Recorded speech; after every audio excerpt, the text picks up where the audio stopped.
Can I ask Mr. Kavanagh, and again, can I thank you for your opening statement and coming before the committee today. And obviously, this isn't the first time you've been before the committee. It was 3 years ago now, 3 years ago actually this month, that you were before this committee before. And it's unfortunate that you are having to come back here and tell a very similar story to that which took place at that time. During that committee hearing 3 years ago, you were asked by a member of the committee whether it was legally permissible for EBS to have taken the approach they did under the contract, in which you replied it has not been proven otherwise and had not been tested before the court. So could you take this opportunity just to update the committee on any developments since, whether you have considered bringing this before the courts or whether similar actions have taken place in the courts? Thank you. Yeah, thank you, Deputy, for the question. So there's a couple of agents who have taken legal actions, right? Began the legal process, but unfortunately, they found that it has become quite costly. Now, one particular agent who is still actually in EBS, still has their offices, has taken a case. They were basically issued with termination. An order for termination a while back, and they took their case to the High Court to secure an injunction to prevent the offices. They actually had 3 offices from being terminated, and the judge ruled in favour of the agent. And obviously, as I said in my opening statement, kind of asked EBS to take leadership here and sit down with the agents and deal in a professional manner in relation to the issues that were there. Instead of listening to the High Court judge, unfortunately, the bank decided to go ahead and proceed and go to the Court of Appeal. And again, the 3 judges in that case, again, dismissed EBS's argument, basically. And now it is potentially going to go to trial. So it's up to, obviously, it's going to go to trial for full trial later on in the year. And I don't want to say much more about that, obviously, because it is before the trial. But what I would say on that is that particular agent has spent in excess of $500,000 to get to here. And the ordinary agent just doesn't have that kind of money. I don't have that money. There's not a hope in hell I'd have that money unless I won the lotto. And neither would any of the rest of my colleagues. And there's 23 of us, 23 other agents involved here. And we're not all wrong, and we all don't have that kind of money. And we obviously can't take a class action because that legislation is not in Ireland to allow that. Yeah. So that's where we're at. We're kind of stuck in limbo here. And obviously that other case is potentially going to go to trial later on in the year. But as I say, that's the kind of money you're looking at. And realistically speaking, the taxpayer is paying that, is backing up that charge. And the core of the 23 agents, the core argument that you have is what? Is it that you were let go? Is it that you were encouraged to missell? What's the core, in your words, what is the core argument that you have with EBS? Yeah, well, the first argument is how this all came about was we were asked to engage in unethical practices. So in other words, we were asked to dupe our customers, mislead our customers, and sell products that, we'll say for argument's sake, a lot of our client base, we would have known the risk appetite they had. And if some people wanted, their money to be safe and secure in a deposit account with a guaranteed return, we were asked to basically lure them into we'll say investment type products, where many wouldn't have been comfortable to do that. And when we said, look, it's not in the customer's best interest that we do this, we were seen as troublemakers essentially, and we were told we weren't team players. So what do you do? Do you do what the bank tells you, or do you go and you trick the customer? And I suppose our conscience got to us, and we said no, we weren't going to do that. And by not doing that, then the bank then decided, look, we want you gone, and out the door you go. But also, and I would add, during my time in office, I was put under enormous pressure to sell these products, and I was also encouraged to tamper with the evidence. In other words, when I was filling out the documentation for the customers, you were kind of putting in customer-centric wording. So it kind of gave the impression that the customer pushed this product on me selling it, rather than me pushing the product on EBS selling it. And then obviously, if the client then came back down the road and realized that they had bought a product that they didn't necessarily want to buy, and realized that this is not what I wanted. In other words, my money is, it's in an investment product. I thought it was safe.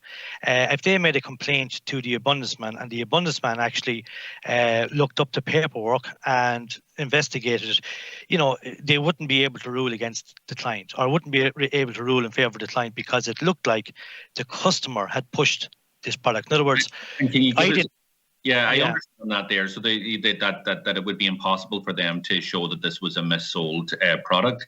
And can you give us an example of the type of products that you were being asked to push on to your customers?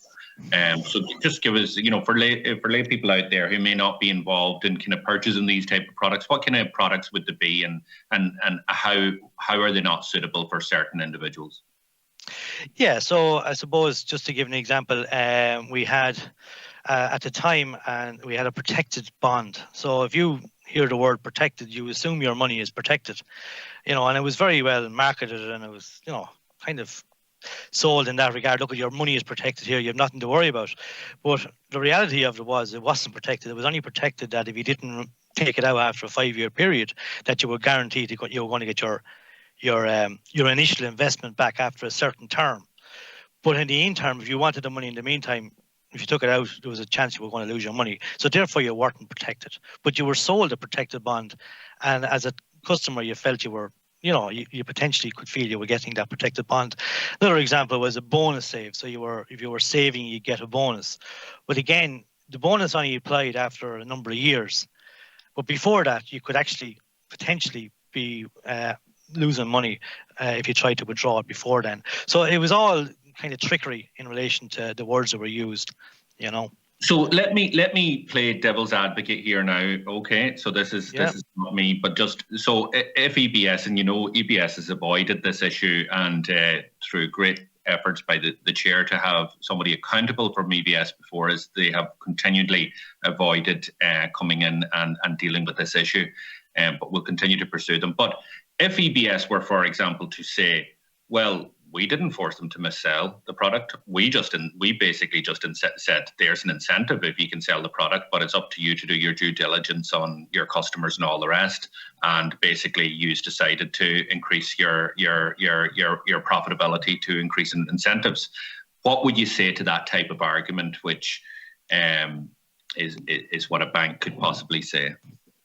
Yeah, well, the evidence suggests otherwise. I have written documentation showing where I was instructed to, and these are their words, do whatever it takes. So what does that mean? It basically, it didn't matter what you did, we just had to get our sales. Our remuneration was on the basis that it was, and again, I'll use their words, critical to achieve all targets. So in other words, if we didn't achieve the targets, well, then your remuneration would be cut or would be reduced. So essentially, we would argue that it was a case of either turn a blind eye and do what we had to do, or challenge management on this and say, hold on, now what's in the best interest of the customer here? Are we looking after the bank's balance sheet, or are we actually doing what we're supposed to be doing, which is looking after the customer? And look, I've given the committee plenty of evidence to back up this, or plenty of documentary evidence, but I can provide it again. No, we have that. I just wanted to give you an opportunity at this hearing to put that again on the record. And can I ask you, after contracts were terminated with yourselves, do you have any information or evidence to suggest that this type of practice continued with new agents in being replaced? And do you have a kind of estimate in your view as to the number or the quantum of products that EBS were involved in mis-selling? Look, we can only speak for our own experience. I'm not going to I suppose, put myself in a position where I could be challenged on other agents and what they've done. We have come together as a group of our 23 or 25, if you include the current case. So the reality of it is, when we were dismissed or when we were terminated, it was very obvious that there was no real selection process in relation to determinations from the point of view of you weren't a team player, you were out the gate. But what was very interesting was who took up them agencies. Only a handful of people got them agencies, and they all seemed to be friends of, we'll say, senior management at the time. So obviously, I don't know how they were selected, but it certainly appears to have been a serious conflict of interest in that regard as to why it was the same individuals. And I'm talking 2 or 3 who happened to get the guts of 15 or 20 offices, basically. So it's very questionable. Okay. No, look, I appreciate again your evidence, and I note some of the other. We have the letter from the Gardaí saying they're not following up on this, and one of the big problems is that some of these matters are not deemed criminal offences, and this is one of the big problems that this type of that we need to clamp down on and make these criminal offences. But we will. From our point of view, anyway, in Sinn Féin, we'll hope to follow up on this with the Central Bank and with the IB and EBS. And Deputy, if you wouldn't mind, I'll just make the other point as well. In relation, obviously, this came to light after when we were terminated, but it now transpires that back in 2008, the members of the EBS management team knowingly, intentionally, deliberately, and willingly deceived us all into signing new contracts, knowing that their accounts weren't accurate, so that's another, they have a duty of care, to be honest, it's at the core of this is honesty and integrity and ethics, and it's all failed. So yeah. Sorry, I just make that point. Look, no, I appreciate that.